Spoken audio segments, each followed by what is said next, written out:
Bismillahirrahmanirrahim.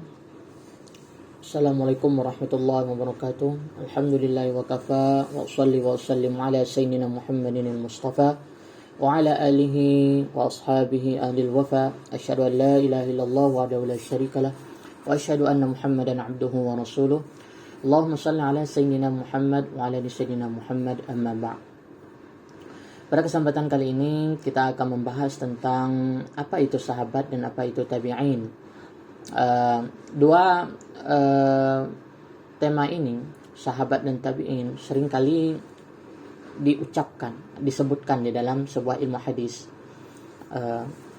Sahabat, ketika kita mendengar kata sahabat misalnya, itu pasti memiliki makna tersendiri di dalam ilmu hadis, begitupun dengan tabi'in. Kemudian yang pertama, saya ingin ke definisi keduanya, yaitu sahabat dan tabi'in. Apa sih yang disebut dengan sahabat itu? Meskipun banyak perbedaan pendapat di dalam mendefinisikan sahabat, namun saya memilih salah satu definisi, yaitu menurut jumhur ahli hadis, bahwa sahabat itu adalah orang yang bertemu dengan Nabi, ia beriman kepadanya dan mati dalam keadaan Islam. Jadi syarat yang pertama adalah dia bertemu dengan Nabi, kemudian dia beriman. Seandainya dia bertemu Nabi namun tidak beriman, masih dalam keadaan kafir, maka itu tidak disebut dengan sahabat. Kemudian harus mati di dalam keadaan Islam. Nah, meskipun dia bertemu dengan Nabi, kemudian beriman, kemudian pada akhir kehidupannya dia itu murtad, maka dia tidak termasuk ke dalam sahabat. Sedangkan apa yang disebut dengan tabi'in? Tabi'in itu adalah, ini saya ambil dari pendapatnya Ibnu Hajar, bahwa tabi'in adalah orang yang menjumpai sahabat dalam keadaannya beriman dan mati dalam keadaan Islam. Artinya orang yang menjumpai dari sahabat itu, sahabatnya pun harus beriman. Artinya masih dalam keadaan Islam dan mati dalam keadaan Islam. Nah, ini yang disebut dengan tabi'in. Dan keduanya harus beriman. Artinya tabi'in tersebut harus dalam keadaan iman, dan juga sahabat itu harus dalam keadaan iman. Itulah yang disebut dengan tabi'in. Nah, tentu sahabat di sini berbeda dengan sahabat di dalam bahasa yang kita gunakan sehari-hari di masa sekarang.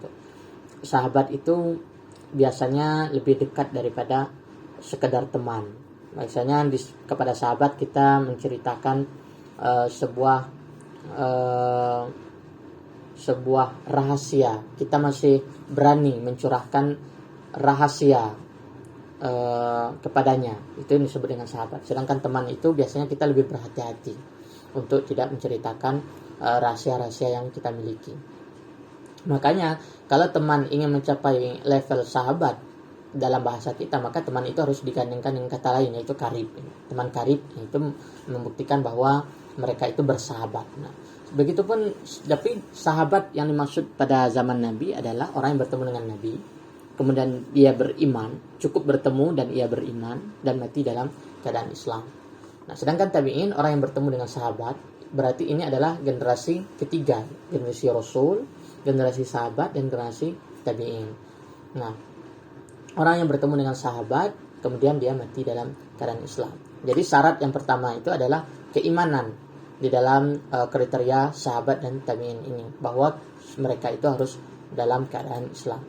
Kemudian sahabat ini memiliki berbagai kemampuan dan memiliki berbagai fokus, sehingga di antara mereka itu banyak yang memiliki riwayat hadis, dan sebagian yang lain tidak memiliki banyak riwayat hadis. Misalnya sahabat memiliki riwayat yang sangat banyak itu adalah Abu Hurairah, itu ada 5.347 hadis.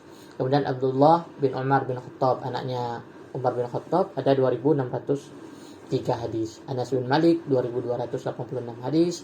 Aisyah istri Nabi 2.210 hadis. Abdullah bin Abbas anak paman Nabi 1.660 hadis. Jabir bin Abdullah 1.540 hadis. Abu Sa'id Al-Khudri 1.120 hadis. Nah, ini sahabat-sahabat yang memiliki riwayat hadis yang banyak. Ya, meskipun tidak menafikan sahabat-sahabat yang lain juga memiliki riwayat hadis yang sangat banyak. Artinya adalah bahwa seorang sahabat itu memiliki kemampuan berbeda, fokus yang berbeda di dalam meriwayatkan sebuah hadis. Nah, kenapa Abu Hurairah itu memiliki banyak hadis? Ya karena memang dia sehari-harinya tinggal di masjidnya Rasulullah, sehari-harinya bersama Rasulullah, sehingga dia lebih banyak mengetahui tentang Rasulullah daripada sahabat yang lainnya yang berkunjung kepada Rasul itu sesekali saja, yang tidak seintens dari Abu Hurairah. Begitupun dengan Aisyah misalnya, yang beliau adalah istri Nabi, tentu ia memiliki banyak pengetahuan tentang Rasulullah.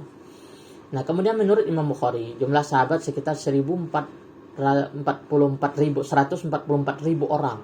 Itu membuktikan bahwa jumlah mereka itu sangat banyak, itu banyak sekali. Sedang sahabat yang paling terakhir wafat adalah Abu Tufail Amir Wasilah Al-Laisi, yaitu 102 Hijriah. Nah, artinya mereka yang bertemu dengan Tufail Amar Wasilah ini disebut dengan tabi'in itu, karena dialah sahabat yang paling terakhir wafat, yaitu 102 Hijriah. Kemudian hadis yang bersambung sampai dengan sahabat ini disebut dengan hadis muttasil.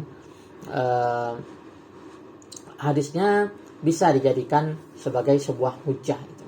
Misalnya sahabat itu melihat Rasulullah, tapi sanadnya hanya sampai kepada sahabat saja. Misalnya lebih banyak kepada hadis-hadis yang bersifat fi'li itu. Misalnya sahabat itu melihat Rasulullah melakukan sebuah hal sementara Rasulullahnya sudah tidak ada lagi atau sudah wafat. Nah, tetapi seperti materi sebelumnya, yaitu kritik terhadap para perawi hadis, sahabat ini sepakat para ulama itu bahwa semua sahabat itu adil. Artinya sahabat itu tidak perlu dicari apakah mereka itu pembohong atau tidak, karena mereka itu semuanya diterima riwayatnya. Mereka itu dianggap sahih ketika diriwayatkan oleh sahabat, maka tidak ada pandang bulu di dalam kriteria sahabat, dan itu berbeda di dalam masa tabi'in. Nah, kemudian selanjutnya tabi'in itu seperti definisi awal tadi adalah orang yang bertemu dengan para sahabat. Di antara tokoh-tokoh tabi'in yang terkemuka misalnya ada Sa'id bin Al-Musayyab, Al-Qasim bin Muhammad bin Abi Bakar, kemudian Urwah bin Zubair, kemudian Kharijah bin Zaid, Abu Ayyub, Sulaiman bin Yasar Al-Hilali, kemudian Ubaidillah bin Abdullah bin Uqbah. Itu adalah tabi'in yang terkenal. Kemudian tabi'in yang paling terakhir wafat adalah Khalaf bin Khalifah, yaitu pada tahun 180 Hijriah. Nah, hadis yang bersambung pada sampai tabi'in aja, misalnya tabi'in ini kita ambil contoh Sa'id bin Al-Musayyab ini berkata qala Rasulullah sallallahu alaihi wasallam, maka hadisnya disebut dengan hadis mursal. Maka para ulama itu berbeda pendapat di dalam apakah boleh berhujjah dengan hadis mursal atau tidak itu. Atau di dalam hal tertentu boleh menggunakan hadis mursal, sedangkan di dalam hal-hal lain tidak diperbolehkan menggunakan hadis mursal. Nah, tabi'in ini ketika hadisnya itu hanya sampai pada tabi'in, tidak menyebutkan sahabat yang bertemu dengan Nabi, maka hadisnya disebut dengan hadis mursal. Nah, kemudian siapapun yang bertemu dengan tabi'in ini, maka mereka disebut digolongkan kepada tabi'ut tabi'in. Nah, makanya Imam Bukhari itu digolongkan kepada tabi'ut tabi'in, karena beliau itu di abad yang ketiga Hijriah itu, tetapi masih di dalam masa salaf gitu. Nah, inilah perawi-perawi hadis, dua perawi hadis yang paling banyak dibicarakan dalam ilmu hadis, yaitu sahabat dan para tabi'in gitu. Nah, penting kita mengetahui kriteria dari dua istilah ini sebagai pengetahuan kita dalam mempelajari ilmu hadis. Mungkin sekian yang bisa saya sampaikan, kurang lebihnya mohon maaf. Assalamualaikum warahmatullahi wabarakatuh.